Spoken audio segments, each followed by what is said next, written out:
Hello everybody, it's Gail here from Ornamentology. I usually do my outside broadcasts in the garden, but it's raining today, so I decided that I would decamp to my little camper, which is parked in my street, I have to say, and do my little chit-chat from this. I'm going to maybe do a little series of ones about my camper, because, you know, it's kind of a bit kooky, and it sort of is my relaxation and resting truck, and my mobile boudoir, and my works van.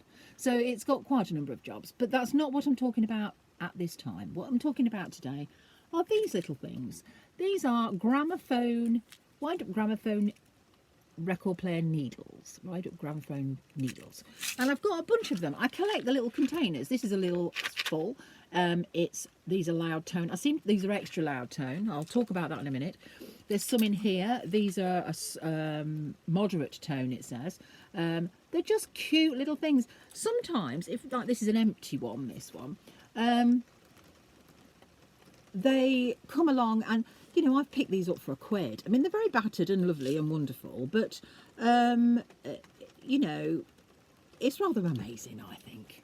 They're just kind of interesting, and they're quite small, and I don't collect series of things much, but I do collect gramophone needle boxes and needles and funnels. I know that's a bit random. I'll explain about the funnels another time, obviously, because I just like them. But let's get back to these. So I was wanting to get some a stylus for my record deck, and we had Richer Sounds in Lincoln then, so off I trundled to Richer Sounds with all the information I could muster about this. And when I got there, the chap said, "Oh, let me have a look through my box. It's quite an old turntable, isn't it? I'll see, it might have something that is compatible." And I thought, well, as long as you know what you're talking about, mate. I'd actually taken the stylus from it, so we'd got something to go at.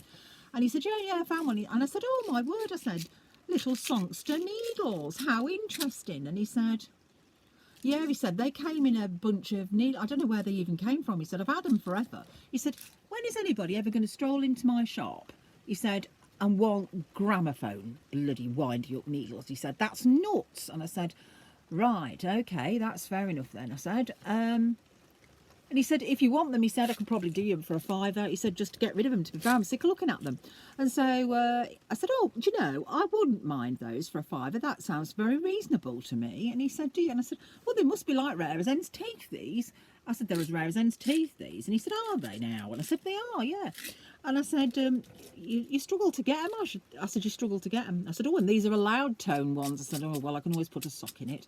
And he kind of looked and he said, pardon. And so I duly paid him for the stylus that he'd found for my more up-to-date model and my little songster needles. And he said, I fear I should have actually have made a few more inquiries before I volunteered them for a £5.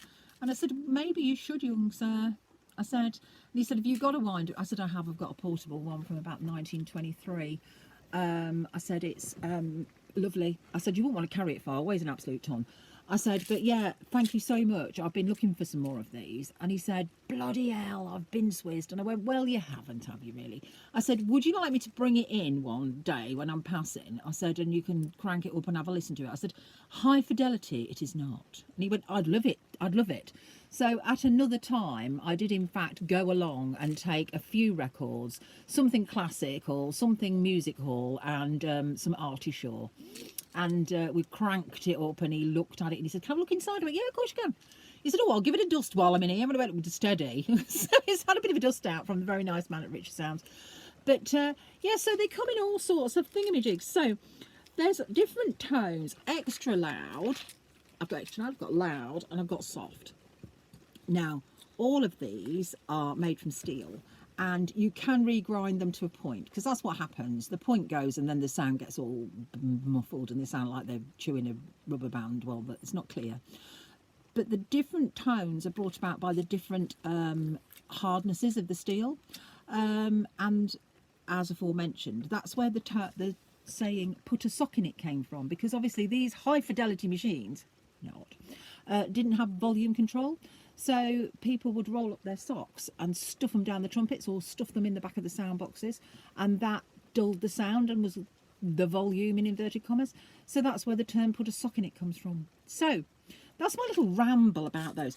Perhaps another time I'll crank it out, get it out the cupboard and crank it up. I've got an Artie Shaw that's on the top of the pile. Crank it up and you can listen to it. I collect random ones. I mean, there's some very politically incorrect songs about rhubarb and the vicar and all of those things. You know, old music hall things from the 1930s, which I won't play because we don't want to get up the wrong end of YouTube now, do we? Because heaven forbid we're not bitten by the politeness bug or the political correctness team. But yeah, so there they are. I've got lots of these. I just sort of picked out the first three I came against. But they're kooky little things. And I mean, you know, when you think about it, it says tilt gently and then open this little tab. This has not been opened. Open this little tab and you just pour them out like little Tic Tacs. But there they are. Very wonderful. Extra loud, it says. Where are these made? The British Needle Company Limited, the Argosy Works, Redditch. And there's a design number. How amazing is that? What a beautiful little box. I would imagine it's probably from about the 1930s, 40s, I would guess. Cardboard. Smells delicious. This in a plastic one, not so fabulous, but, you know, useful nonetheless. And these little tiny soft tone ones are just beautiful. So if I see them, I pick them up. I also collect funnels, but that's another story for another day. Anyway, hope that piqued your interest in something more wonderfully kooky. As you can see, it's raining. But, you know, we need the rain for the garden, don't we? Anyway, thank you very much for your time, and I'll catch up with you another time. Bye now.